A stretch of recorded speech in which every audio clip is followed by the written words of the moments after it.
हो रही यूक्रेन और रसिया के बीच युद्ध में रसिया का एक सोल्जर जो पूरी तरह से इंजर्ड हो चुका था। इतने सारे बॉम्ब फेंके गए थे जिसकी वजह से तमाम सोल्जर को मार दिया गया, लेकिन ये बहुत ही ज़्यादा लकी था जिसकी वजह से ये बच गया।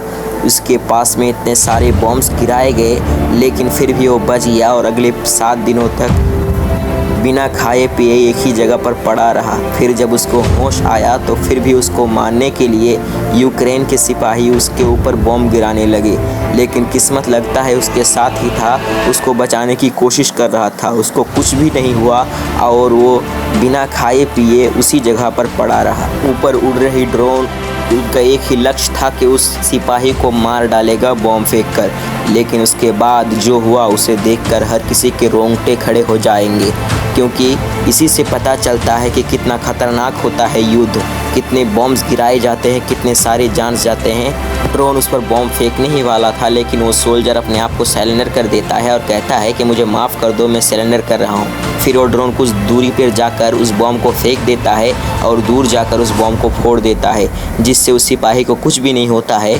और वो ड्रोन उस पर जो उस ड्रोन को ऑपरेट कर रहा था उस पर दया आता है, उस सोल्जर पर दया आता है और उसे वो सही रास्ते की तरफ ले चलता है। सोल्जर को गलत रास्ते की तरफ जा रहा था, लेकिन वो ड्रोन उसे सही रास्ता दिखाता है, लेकिन वो बिना खाए पिए इतना ज़्यादा जख्मी हो चुका था, इतना ज़्यादा दुखी हो चुका था जिससे वो चल भी नहीं पा रहा था। बार बार गड्ढों पर गिर रहा था, लेकिन फिर भी वो हार नहीं मानता है और चलता रहता है। फिर वो सिपाही पानी के लिए रिक्वेस्ट करता है, फिर वो ड्रोन उस सिपाही को देखकर पानी लाने जाता है।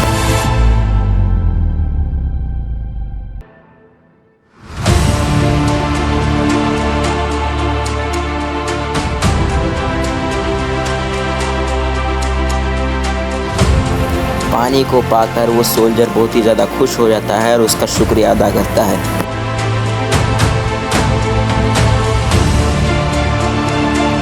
और पानी के साथ उसको कुछ नोटिस भी दिया जाता है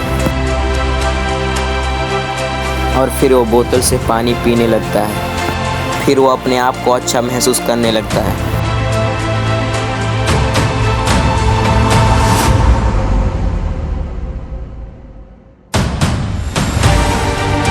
फिर वो उस नोट्स के कहे अनुसार ऊपर की ओर उठने लगता है।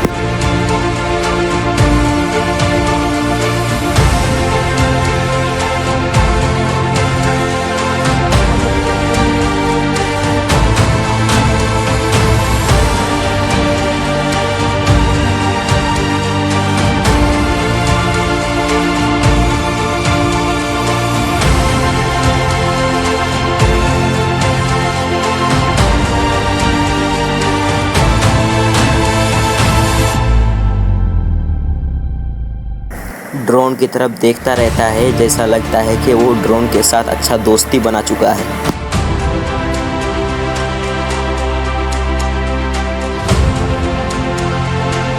ड्रोन को फॉलो करते करते वो सोल्जर कई बार बहुत सारे गड्ढे पर बैठकर आराम फरमाता है।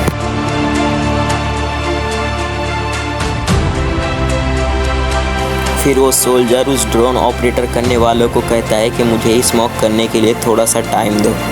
फिर ड्रोन ऑपरेटर उसे स्मोक करने देता है।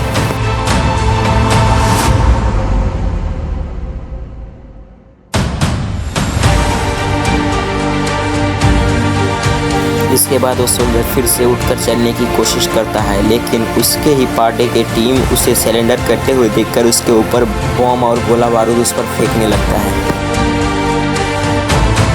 इसके कुछ देर बाद यूक्रेन के सोल्जर रसिया के सोल्जर्स के गाड़ियों पर हमला करने लगता है। इसके बाद इंजर्ड हुआ सोल्जर फिर से चलने लगता है।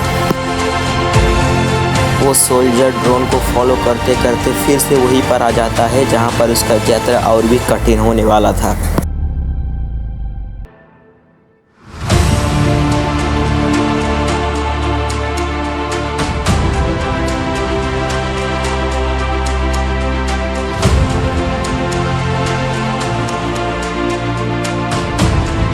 रशियन सोल्जर फिर उसके ऊपर बॉम्ब से हमला करने लगता है। फिर उसके बाद यूक्रेन के सोल्जर रसिया के सोल्जर की तरफ आता है और उसको बंदी बना लेता है। क्या सोच रहे हो कि वो सरेंडर होकर बच गया? क्या वो सच में बच सकता है? इसका आंसर है वो शायद वो बच सकता है, लेकिन वो एक जिंदा लाश की तरह, क्योंकि जब वो यूक्रेन के जेलों में रहेगा वो तो एक जिंदा लाश बनकर रहेगा। आप लोग सोचते हैं कि युद्ध का मतलब होता है देश को बचाना, देश के साथ साथ बहुत सारे परिवारों का जीवन बर्बाद हो जाता है, बहुत सारे सोल्जर बर्बाद हो जाता है। युद्ध का मतलब ही पूरा देश ख़त्म हो जाना है।